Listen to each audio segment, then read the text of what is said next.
नमस्कार तथा रामकृष्ण हरी बंधू भगिनींनो, ज्ञानेशांची ओवी मानवा सन्मार्गा लावी या अनुषंगानं मागील काही व्हिडिओच्या माध्यमातून आपण ज्ञानेश्वर माऊलींच्या ज्ञानेश्वरी या ग्रंथातील काही ओव्यांचा परामर्श या व्हिडिओच्या माध्यमातून पाहतो आहोत। मला असं वाटतं की यापूर्वी 2 व्हिडिओमधनं आपण काही ओव्यांचा या ठिकाणी चिंतन अत्यंत थोडक्यामध्ये पाहिलेलं आहे। या 3ऱ्या व्हिडिओ मध्ये देखील आपण या संबंधानं विचार या ठिकाणी करणार आहोत आणि प्रत्येक ओवी संपूर्ण आपण घेतलेली नाहीये।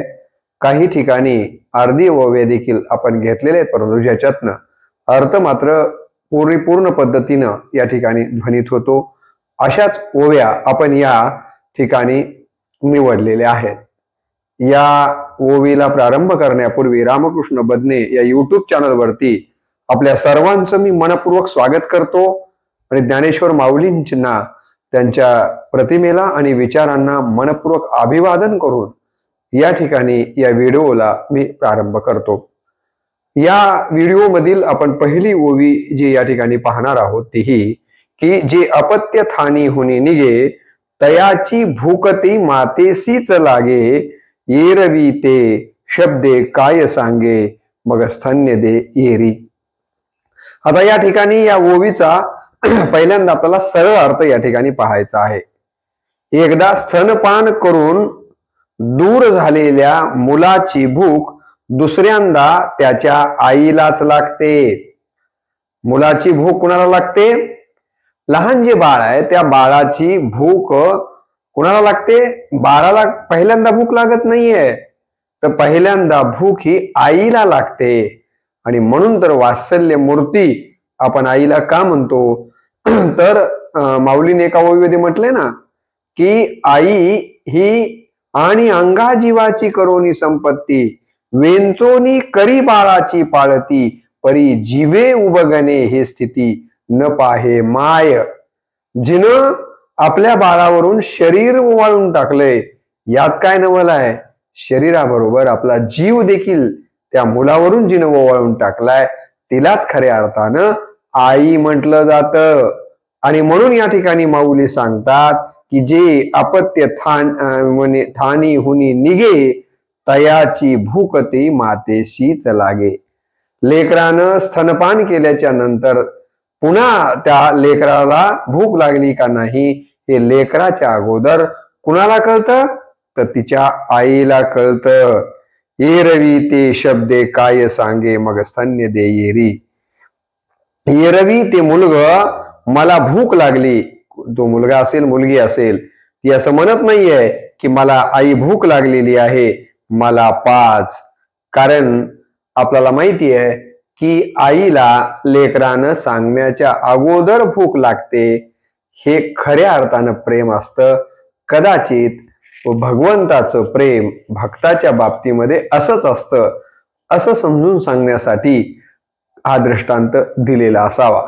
तर या दृष्टांतातनं आई आपल्या मुलावरती किती प्रेम करते या दृष्टांतातून तसाच देव आपल्या भक्तावरती प्रेम करतो ही गोष्ट आपण इथं लक्षात घेणं गरजेचं आहे।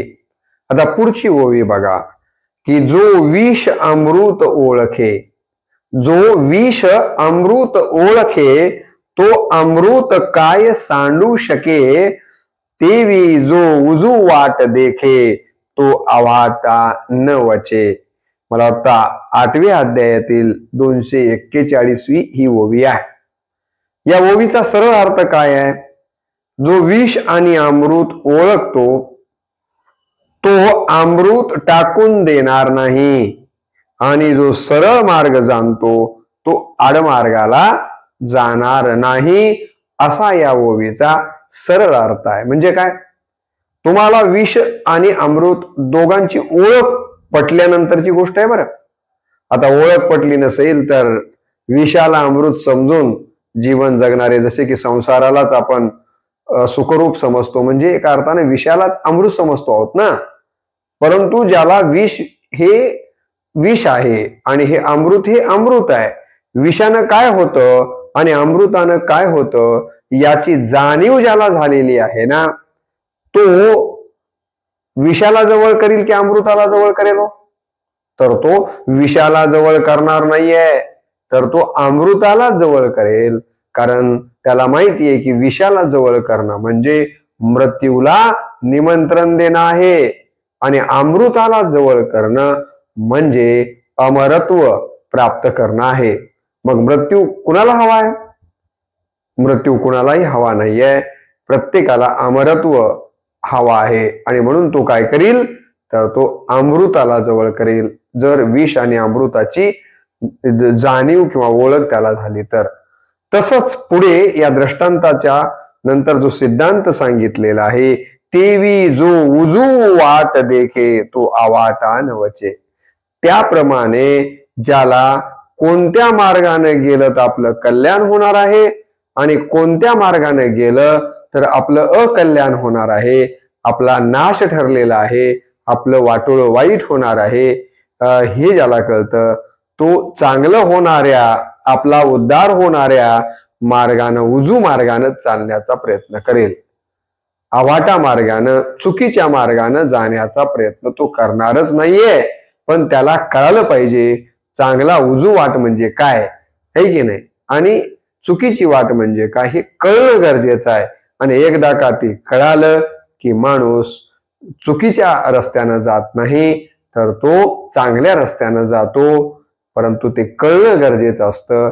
यासाठीच त्यांनी विष आणि अमृताचा दृष्टांत देऊन सांगितलेला आहे की आपणही आपल्या जीवनामध्ये चुकीच्या रस्त्यानं वाटेनं जायचं नाहीये. आपणही आपल्या जीवनामध्ये चांगल्याच रस्त्यानं जाण्याचा प्रयत्न करायचा आहे.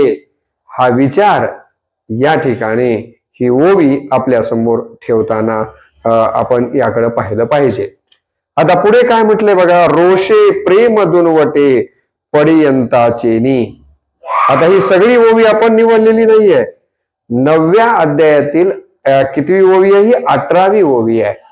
आणि 9व्या अध्यायातल्या 18व्या ओवीमध्ये संत ज्ञानेश्वर माऊली काय सांगतायत तर माऊली सांगतात की आवडत्याच्या रागानं प्रेम दुप्पट वाढतं.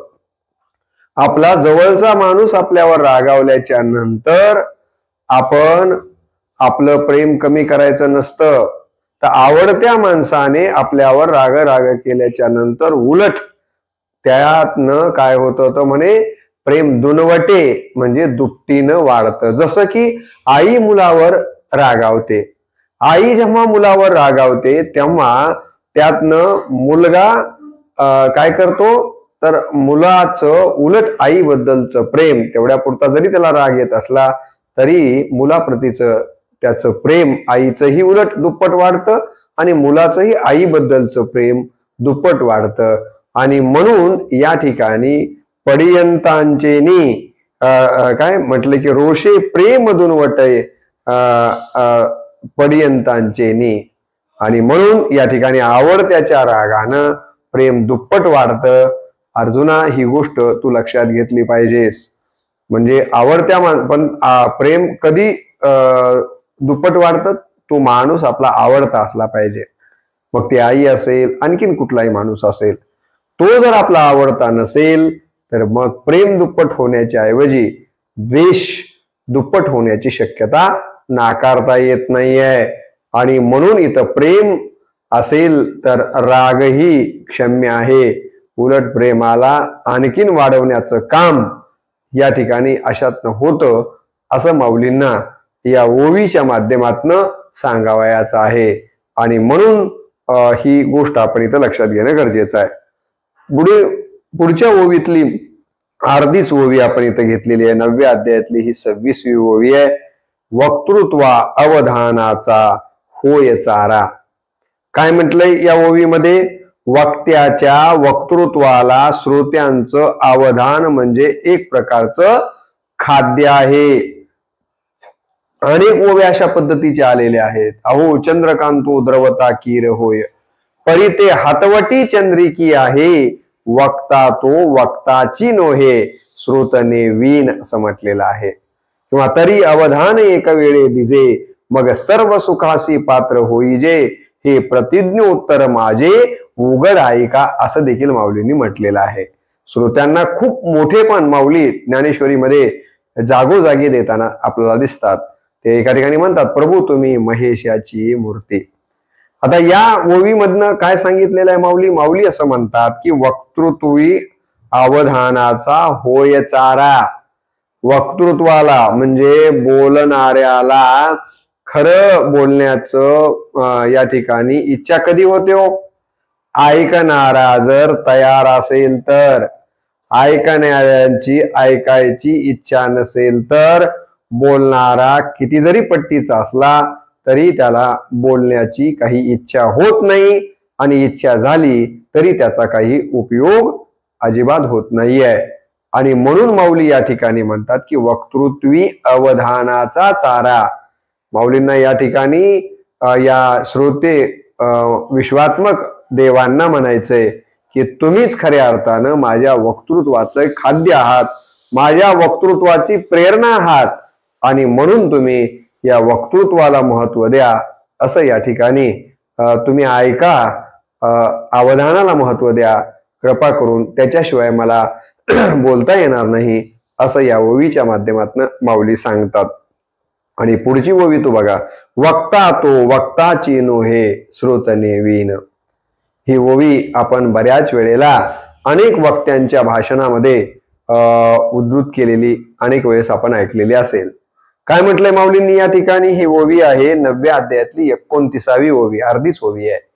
काय म्हटलंय माऊलींनी? माऊली म्हणतात की वक्ता तो वक्ताची नोहे श्रोतेने वीण. त्या वक्त्याला किंवा त्या बोलणाऱ्याला, भाषण करणाऱ्याला, जे काही कथन करणार आहे त्याला कधी महत्व आहे? जर श्रोते असतील तर. ऐकणारेच नसतील तर त्या बोलण्याला काही अर्थ आहे का? त्या बोलणाऱ्यानं कुणाला बोलायचं? दगडाला बोलायचं? आणि दगड काय त्याला प्रतिक्रिया देणार आहेत? आणि म्हणून वक्त्याचं मोठेपण तेव्हाच आहे जेव्हा की त्याचं वक्तव्य ऐकण्यासाठी काही श्रोते तिथं उपस्थित असतील. नुसतं शरीरानं उपस्थित असून चालणार नाही, तर त्याच्या वक्तृत्वाला प्रतिसादही तशाच पद्धतीने जर मिळाला तरच त्या वक्त्याला वक्ता म्हणून आपले काही विचार पेरता येतात. परंतु ते पेरलेले विचार श्रोत्यांनी जर आपल्या अंतःकरणामध्ये कानाने आणि मनाने साठवून ठेवले तरच ते फळाला येतील. अन्यथा पेरलेलं जर बेरलं तर त्याचा काही उपयोग होत नाहीये. आणि म्हणून माऊली या ठिकाणी म्हणतात की वक्ता तो वक्ताची नोहे श्रोतेने वीण. श्रोत्यांशिवाय त्या वक्त्याला वक्तेपणच प्राप्त होऊ शकत नाहीये. इतकं महत्व या ठिकाणी श्रोत्यांना आहे. इथे देखील माऊलींनी श्रोत्यांचं, मग ते ज्ञानेश्वरीचे श्रोते असतील की अन्य कोणीही श्रोते असतील, महत्व परोपरीनं विशद केलेलं आपल्याला या ठिकाणी दिसून येतं. पुढे काय म्हणतात बघा, जो मज होय अनन्य शरण, तयाचे मी निवारी जन्म मरण. ही ओवी देखील या ठिकाणी 9व्या अध्यायातली 288वी ओवी आहे. काय म्हटलंय माऊलींनी इथं? मुळात भगवान श्रीकृष्ण अर्जुनाला सांगतायत की बाबा अर्जुना, एक गोष्ट लक्षात घे की जो मला मनाभावातनं शरण येतो, अंतकरणातनं शरण येतो ना, अनन्य भक्तीनं शरण येतो ना, त्याचे संकट, छाटछूट संकट सोडवेल यात नवल नाहीये. अरे अर्जुना, मी त्याचा जन्म मरणा देखील चुकवतो. किती वेळा जन्मा यावे, किती व्हावे फजित, असं आपण म्हणतो की नाही. तर या जन्म मरणाच्या फेऱ्यातनं देखील त्या व्यक्तीला मी कायमच मुक्त करतो, जे मला अनन्य भावानं अंतकरणातनं शरण येतात त्यांना. आणि म्हणून इथे एक गोष्ट लक्षात घे की जर जन्म मरणातनं या ठिकाणी सुटायचं असेल, मुक्त व्हायचं असेल, तर त्यासाठी मला अंतकरणातनं अनन्य भावानं शरण येणं गरजेचं आहे. आणि आतापर्यंत जे जे अशा पद्धतीनं मला शरण आले त्यांना या जन्म मृत्यूच्या कचाट्यातनं सोडवण्याचं काम मी केलेलं आहे, असं या ठिकाणी भगवान श्रीकृष्ण अर्जुनाला सांगताहेत. आणि माऊली आपल्याला सगळ्यांना सांगतायत की बाबांनो, तुम्हाला जर या जन्म मरणाच्या फेऱ्यातनं मुक्त व्हायचं असेल तर त्यासाठी त्या परमेश्वराला अनन्य भावानं तुम्हाला काय करावं लागेल? शरण जावं लागेल. त्याच्याशिवाय याच्यातनं आपल्याला मुक्त होता येणार नाहीये. माऊली काय म्हणतात बघा. माऊली सांगतात की बाबांनो, या ठिकाणी एक गोष्ट आपण लक्षात घेतली पाहिजे. कर्माचे डोळे ज्ञान ते निर्दोष होवावे, अशा पद्धतीचा एक विचार माऊलींनी या ठिकाणी मांडलेला आपल्याला दिसून येतो. काय म्हणतात माऊली? माऊली या ओवीचा सरळ अर्थ असा आहे की कर्माची ओळख ज्या ज्ञानाने होते त्या ज्ञानाची दृष्टी स्वच्छ आणि निर्मळ पाहिजे. कर्माचे डोळे ज्ञान ते निर्दोष होवावे. अनेक संस्थेमध्ये, शैक्षणिक संस्थांना, अनेक संस्थांचं ब्रीद वाक्य म्हणून आपण या वाक्याकडं नेहमी पाहत असलेलं तुम्हाला दिसत असेल. आणि बऱ्याच वेळेला आपल्या मनामध्ये हा प्रश्न उपस्थित होतो की याचा अर्थ काय आहे? कर्माचे डोळे ज्ञान. आपण जे कर्म करणार आहोत, आपण जे कार्य करणार आहोत, त्या कर्माचे डोळे ज्ञान असलं पाहिजे. म्हणजे जे काम आपण करतो आहोत त्याचं ज्ञान झाल्याच्या नंतर जर ते काम आपण केलं तर ते काम उजू वाटेचं काम आहे. ते काम सत्सद विवेक बुद्धी जागृत करणारं किंवा सत्सद विवेक बुद्धीला जागृत ठेवून केलेलं काम म्हणता येईल आपल्याला. परंतु जर आपण काम करतो आहोत पण त्या कामाबद्दलचं, हे काम केल्यानं काय होणार आहे याचं ज्ञानच जर आपल्याला नसेल तर त्या कामाला काहीही अर्थ प्राप्त होत नाहीये. आणि म्हणून या ठिकाणी सांगितलेलं आहे की जे कार्य आपल्याला करायचं आहे त्या कर्माची ओळख ज्या ज्ञानानं आपल्याला होणार आहे ते ज्ञान कसं असलं पाहिजे? त्या ज्ञानाची दृष्टी कशी असली पाहिजे? तर ती स्वच्छही असली पाहिजे आणि निर्मळही असली पाहिजे. कारण ज्ञानाची दृष्टी जर स्वच्छ नसेल, निर्मळ नसेल तर मग आपल्याकडनं घडणारं काम देखील स्वच्छ आणि निर्मळ होऊ शकणार नाहीये. काम जर आपल्याला स्वच्छ आणि निर्मळ व्हावं असं वाटत असेल तर आपली काय ज्ञानाची दृष्टी देखील स्वच्छ आणि निर्मळ असायला हवी, असं या ठिकाणी माऊलींना या अर्ध्याच ओवीतनं अत्यंत महत्वाचा संदेश द्यायचा आहे. अनेक शिक्षण संस्थांच्या मध्ये या ठिकाणी हे ब्रीद वाक्य म्हणून या ठिकाणी घेतलं जातं. त्याचा उद्देश काय आहे? त्याचा उद्देश एकच आहे की या शिक्षण संस्थेमधनं जे आपण ज्ञान प्राप्त करणार आहोत ते ज्ञान कसं असावं? तर ते ज्ञानाला जे स्वच्छ आणि निर्मळ असावं, जेणेकरून त्या ज्ञान प्राप्त केल्याच्या नंतर जे काही तुम्ही काम करणार आहेत ते काम चांगल्या पद्धतीचं घडेल आणि तसं घडावं हाच आमच्या शैक्षणिक संस्थेचा उद्देश आहे. हाच आमच्या या युनिटचा, जे काही संस्था असेल किंवा जे काही महाविद्यालय असेल, शाळा असेल, त्याचा उद्देश आहे.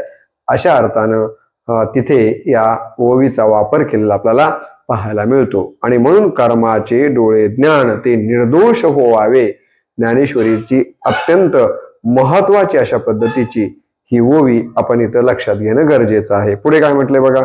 आम्ही भावाचे पाहुणे भलते या.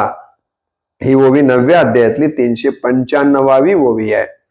आणि या ओवीमध्ये भगवान श्रीकृष्ण मुळात अर्जुनाला सांगतात की अर्जुना, एक गोष्ट लक्षात ठेव बाबा की आम्हाला काय लागतं?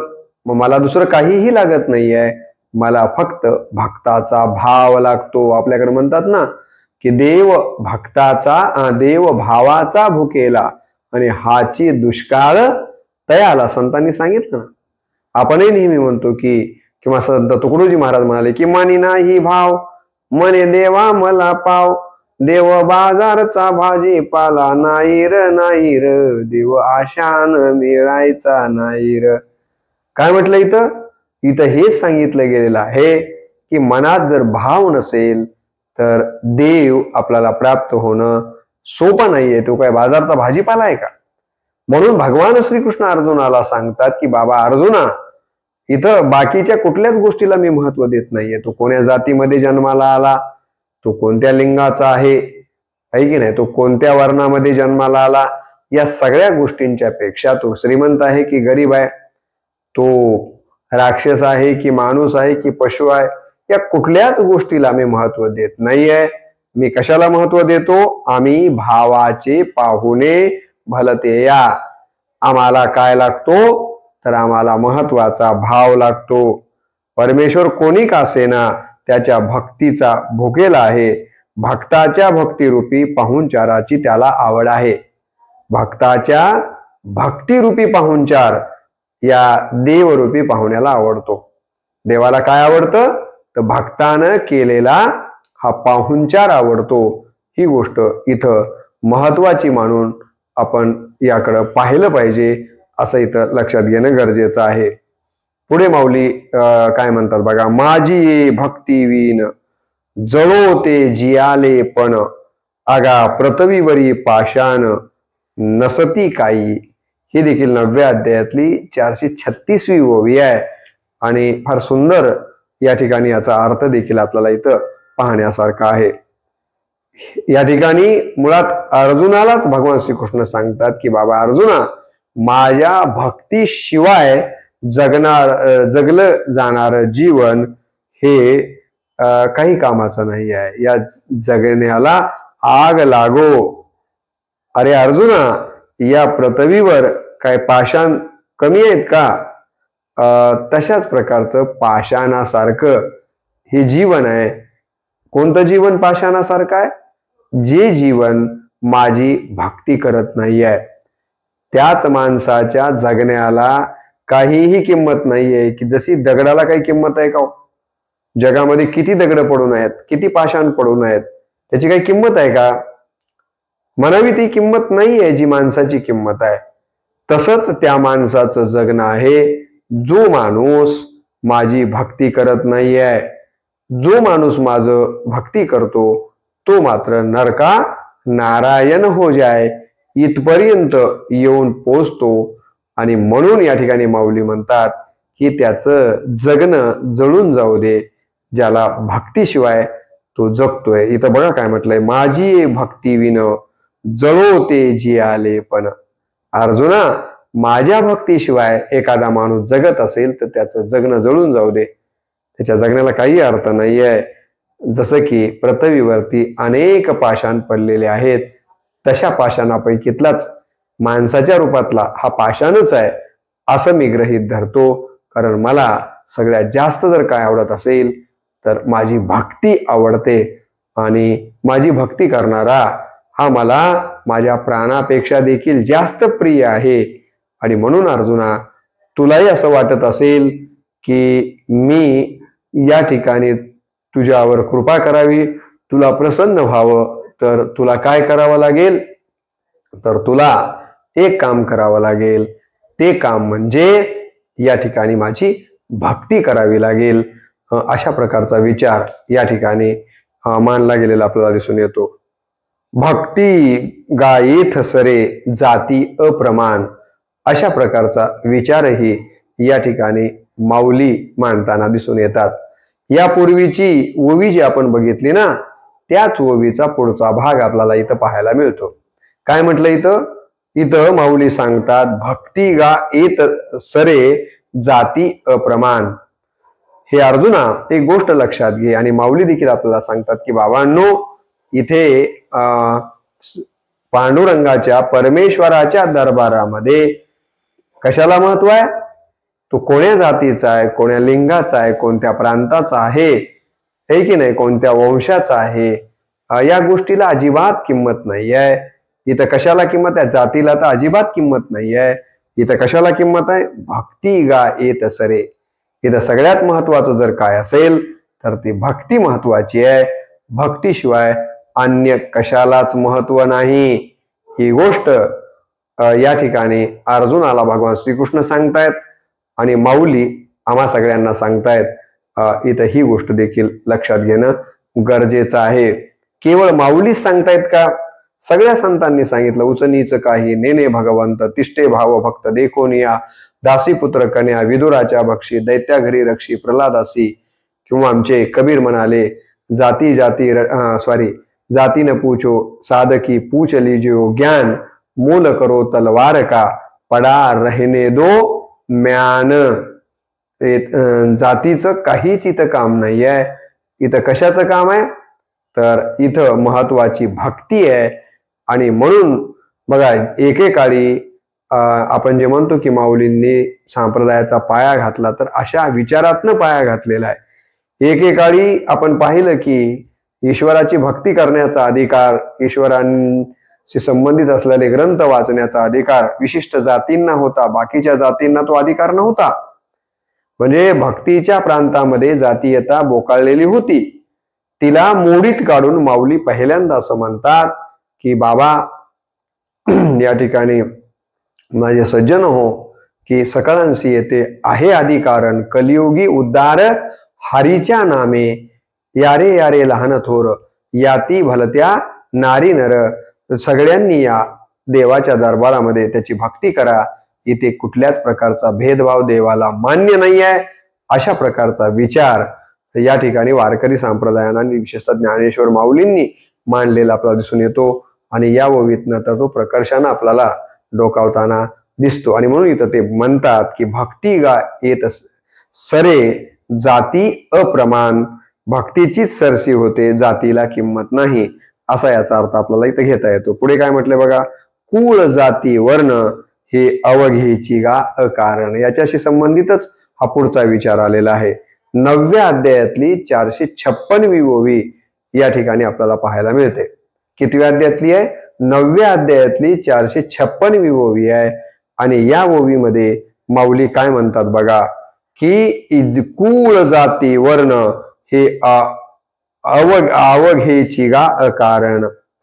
हे अर्जुनाला सांगतात भगवान श्रीकृष्ण, बाबा अर्जुना, कुळाला, जातीला, वर्णाला एकेकाळी किंमत दिली जात होती, परंतु मी तुला सांगतो या ठिकाणी कुळ जाती वर्ण या सगळ्या ज्या काही गोष्टी आहेत ना, त्या सगळ्या गोष्टी विना म्हणजे काय आहेत, त्या गोष्टी निरर्थक आहेत. त्या गोष्टीला विनाकारण महत्व दिलं गेलेलं आहे, त्याला महत्व देण्याचं काहीही कारण नाहीये. तर इथं काय महत्वाचं आहे, इथे माझी भक्ती महत्वाची आहे, अशा प्रकारचा विचार इथं मांडलेला आपल्याला पाहायला मिळतो. पुढे काय म्हटलंय बघा, तवची वहाळ ओहळ, जवन पवती गंगा जळ. या 9व्या अध्यायातल्या 458व्या ओवीतले अर्धीच ओवी आपण इथं बघितली. या ओवीचा अर्थ काय आहे? ओवीचा अर्थ आहे की तोपर्यंतच गंगेला मिळत नाही, तोपर्यंतच आहाळ ओहळ म्हणजे ओढे नाले, आपण पावसाळ्यामध्ये बघतो ना, पाऊस पडल्याच्या नंतर ओढे नाले वाहतात. हा छोटा नाला आहे, हा ओढा आहे, हा मोठा नाला आहे असं आपण म्हणतो. तो कुठपर्यंत त्याला ते नाम मिळालेलं असतं? जोपर्यंत ते गंगेला जाऊन त्याच्यातलं पाणी मिळत नाही तोपर्यंत. एकदा का त्या ओढ्यातलं नाल्यातलं हे की नाही ओढ्यातलं पाणी वाहून गंगेला जाऊन मिळालं की मग त्याचं ओढा हे नाव जे त्याला पडलेलं होतं ते निघून जातं, ओढ हे नाव निघून जातं आणि त्या पाण्याला गंगेचं पावित्र्य, गंगेचं महात्म्य प्राप्त होतं. तशाच पद्धतीनं माणसाचं देखील आहे. जोपर्यंत तो परमेश्वराच्या भक्तीमध्ये लीन होऊन या ठिकाणी परमेश्वरच्या या ठिकाणी उंचीला जाऊन पोहोचत नाहीये, परमेश्वराचं स्वरूप ब्रह्मस्वरूप होत नाहीये, तोपर्यंत त्याला वेगवेगळ्या प्रकारचे नावं दिले जातात. परंतु एकदा का तो ब्रह्मस्वरूप झाला की मग बाकीची मागची सगळी त्याची जी नावं आहेत ती काय होतात, निघून जातात. आणि म्हणून माणसाला काय केलं पाहिजे, तर त्या ओहळासारखं सतत वाहत राहिलं पाहिजे. कशाला जाऊन मिळण्यासाठी? गंगेला जाऊन मिळण्यासाठी. तशाच पद्धतीने आपण देखील आपल्या आयुष्यात केलं पाहिजे, हा विचार इथं दिलेला आहे. आणि पुढे काय म्हटले बघा, मृत्यू लोकी सुखाची कहाणी, ऐकी जेल कवनाचे श्रवणी, कैसी सुखनिद्रा अंतरुणी इंगळाच्या. फार सुंदर ओवी आहे जी की 9व्या अध्यायातली 501वी ओवी आहे. या ओवीमध्ये काय सांगितले, सरळ अर्थ बघूया. मृत्यू लोकामध्ये सुखाची गोष्ट कोणाला कानाने ऐकता येईल काय? मृत्यू लोकामध्ये सुख नावाची गोष्टच नाही आहे. मृत्यू लोकी सुखाची कहाणी. मृत्यू लोकामध्ये मी फार सुखी आहे असा कोणाला म्हणलेलं आपल्या कानावर येईल काय? तर असं आपल्या कानावर येऊ शकत नाही आहे. कारण संतांनी सांगितलं की सुख पाहता जवळ पाडे आणि दुःख पर्वता एवढे, अशी अवस्था या ठिकाणी मृत्यू लोकामध्ये आहे. मृत्यू लोकामध्ये दुःखीच जास्त लोक आहेत, सुखी लोक असलीच आपल्याला कानावर येत नाहीये. ज्याप्रमाणे पुढे सांगितलं, कैसी सुखनिद्रा अंतरुणी इंगळाच्या, ज्याप्रमाणे पेटलेला कोळसा आहे आणि अशा या धगधगीत पेटलेल्या कोळशावरती एखादा माणूस झोपला आणि झोपल्याच्या नंतर तो माणूस म्हणतोय की मला काय शांत झोप लागली हो, एखाद्या एसी मध्ये झोपल्यासारखं वाटलं, कूलरचं थंड वारं लागल्यासारखं किंवा निसर्गाचं थंड वारं लागलं, इतकी गाढ झोप आली की सांगता सोय नाही. असं होईल का? अरे पेटलेल्या धगधगत्या कोळशावरती माणूस झोपू शकत नाहीये, त्याला सारखे चटके लागतात आणि त्यामुळं त्याला झोप येणं शक्य नाही. तसंच या मृत्यू लोकामध्ये किती जरी आपण सुख प्राप्त करण्यासाठी सुखालागी करीशी तळमळ असं म्हटलं ना संतांनी, तरी ते सुख मृत्यू लोकामध्ये मिळतच नाहीये. आणि त्यामुळं तुम्ही किती जरी आटापिटा केला तरी ते सुख तुमच्या पदरात पडू शकणार नाहीये. कारण मृत्यू लोकामध्ये सुख नावाची गोष्टच नाहीये. ही गोष्ट आपण लक्षात घेऊन या ठिकाणी आपल्या मनाची स्थिती ठेवली पाहिजे आणि आपण त्या पद्धतीनं राहिलं पाहिजे, असाही या ठिकाणी विचार देण्याचा प्रयत्न इथं केलेला आपल्याला पाहायला मिळतो. तर अशा पद्धतीनं आपण या ठिकाणी माऊलींच्या काही ओव्यांचा विचार मुद्दाम इथं केलेला आहे. कारण या बऱ्याचशा ओव्या आपण अनेक वेळेला आपल्या वक्तव्यामधनं, आपल्या बोलण्यामधनं, व्यवहारामध्ये सतत या सांगितल्या जाणाऱ्या, व्यवहारात वापरल्या जाणाऱ्या ओव्या आहेत. बऱ्याच जणांना तर हे म्हणी आहेत की वाक्प्रचार आहेत की माऊलींच्या ओव्या आहेत ही सुद्धा माहिती नाही आहे. तेव्हा परिपाठामध्ये, आपल्या दैनंदिन जीवनामध्ये आपण ज्या ज्या ओव्यांचा वापर करतो त्याच ओव्या, मग त्या अर्ध्या असतील पूर्ण असतील, आपण चिंतनाच्या संबंधानं निवडलेल्या आहेत. या एका एका ओवीच्या एका एका शब्दावरती आपल्याला एक एक तास बोलता येतं, पण आपला उद्देश तो नाही आहे. आपला उद्देश एवढाच आहे की ही ओवी वाचावी आणि तिचा सरळ अर्थ आपल्या समोर ठेवून, ही ओवी माऊलींच्या ज्ञानेश्वरीतली आहे आणि तिचा असा असा अर्थ आहे आणि तो अर्थ आपल्या मनपटलावरती उमटावा, जेणेकरून ज्ञानेश्वरांची ओवी मानवा सन्मार्गा लावी, आपल्याला सन्मार्गा लावण्याचा एक दिशादर्शन याच्यातनं घडावं.